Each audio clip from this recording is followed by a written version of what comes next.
actually you didn't. You nudged her and went, God, she looks like Helen Ziller. Hey, all the coloured people did, hey? All of you think she looks just like Helen. Don't worry, darling, you're not the only ones to make that mistake. Before I start, let me move the mic stand, because it makes me look a bit fat.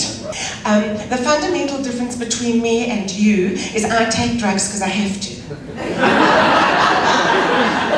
And I don't know if you've noticed, but all the drugs young people take start at the top end of the alphabet. Acid, buttons, cocaine, data. The moment you get to our age, bottom end, hey? Xanor, Zantac, Zoloft. And then what happened to me was when my kids were 5 and 8, my ex-husband came home one day and he went, I'm not happy. I said, well, which dwarf are you then? I didn't realise he was actually joking. And I enroll the kids in the school, and now I'm doing this by myself, stop stealing. And off we go to school, and I register the kids, and I wasn't one of these mothers. I don't know if you were the type of mother that hid behind the rose bush when your child went to school. Please let everyone like them. Please integrate, please don't bite, make friends. I was more one of those moms that threw the walking wing at the security guard and said, Sipo, take the kids to school, I'm late. So what happens is the teacher says to me, come and see me. So I walk into the class and there's the teacher at the big teacher desk and the big teacher chair with her flashcard and her apples. And she says, Mrs. Klass, take a seat.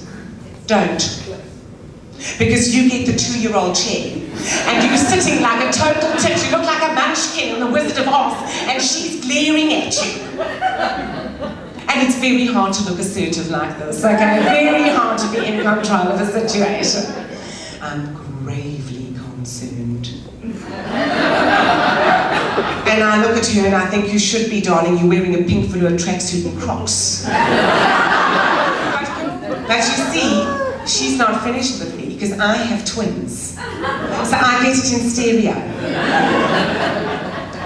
Your Jake, he can't balance on one leg. I look at this fat thing and think, I've seen you in the yoga class, lovey, you can't balance on one leg either. But I don't say it, I just think it. I said, no, but what did I say to her? And excuse me, and why is that important? What's he going to be, a gymnast or a ballerina? If you said to me, your child can't balance the books, oy vey.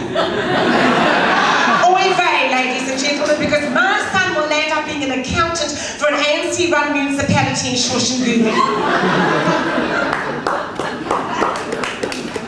Now, the very worst thing for me, though, is mondelinge. Het ek of is daar Afrikaans mense wat hier is? Sê ja. Ja, nou luister, is Afrikaans jou eerste taal? Eerste taal. Nee, liefie, vir my, het ek Afrikaans tweede taal standaard graad gedoen. We've got 11 official languages, loves. I speak one, it's English, that's it.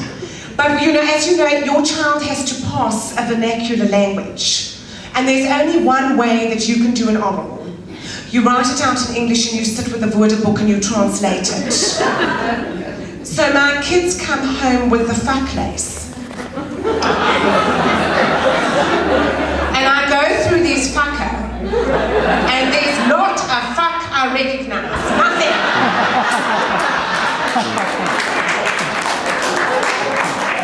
I'm the sports mother. So we start the match, and the ref stands on the halfway line and he blows for the match.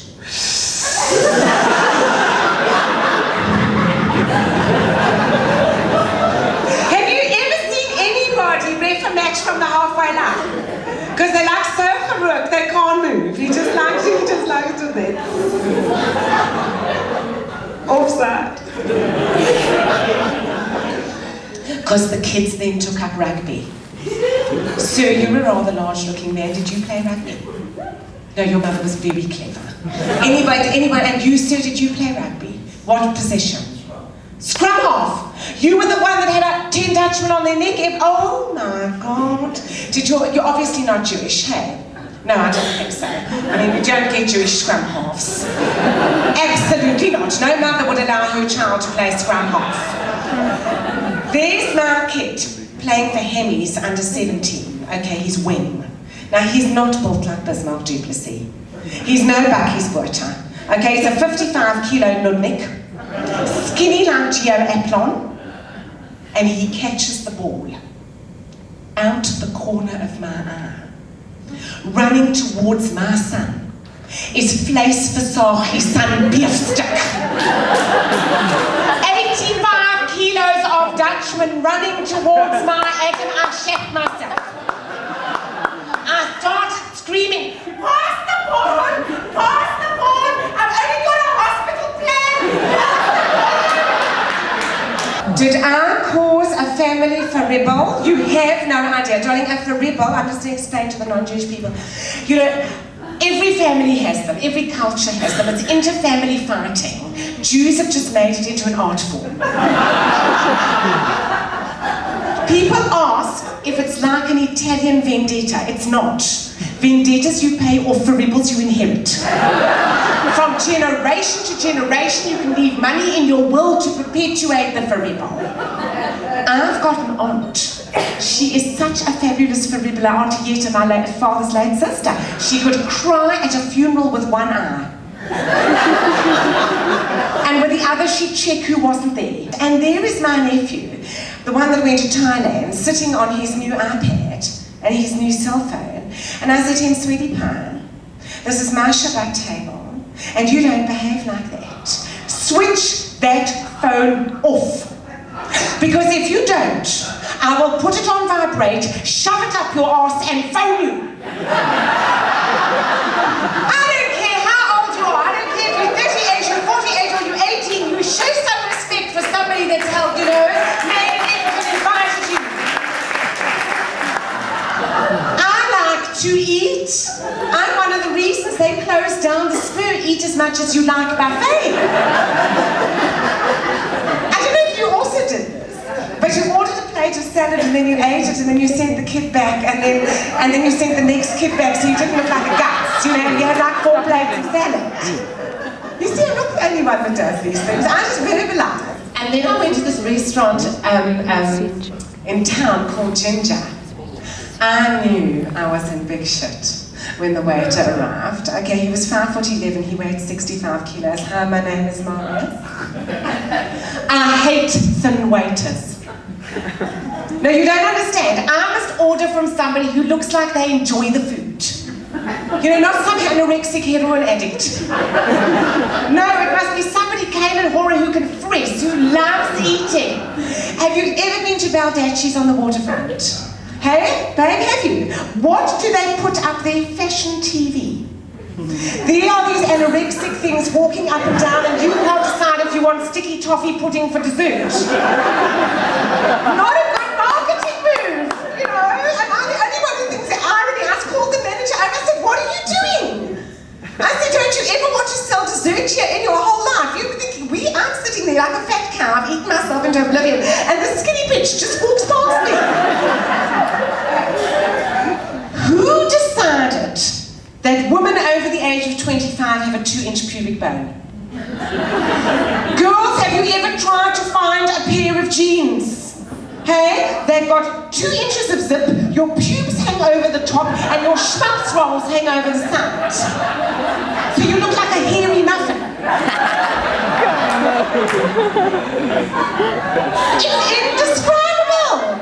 No, and let me tell you, I went to the waterfront. I must have tried on 40 pairs of jeans. It was a living nightmare. I was True Religion and Guess and Edgar's and Woolworths and Truworths. It was hideous. And I walk into Diesel. Have you seen the size of the mirrors in Diesel? They're this wide.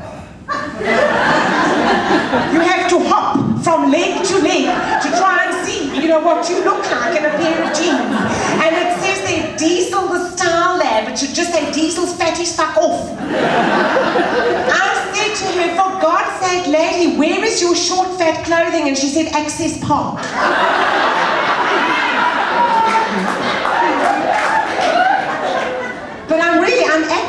that I really have to take a lot of care of myself now because I'm a bit like an old house. You know, the plane starts peeling and flaking and you've got to check the roof tiles and you keep putting on polyfiller, you know, that miracle cream from Clarence, it's fabulous stuff. And you can get the externals fine, but when the plumbing starts to go, oh God, girls are being shit. You know when you're at that age you can't sneeze in public? I have to tell you though, the thing that I find the most difficult to deal with as an older person is technology. Technology is absolutely great, but it's changed the balance of power in my house. No, seriously, my kids punish me. They withhold technical support. And wait until they change your ringtone. Have your kids done that to you when they change the ringtone? And I got outcast. You know that you like to think your shit don't stink, and I'm in a meeting with a rapper.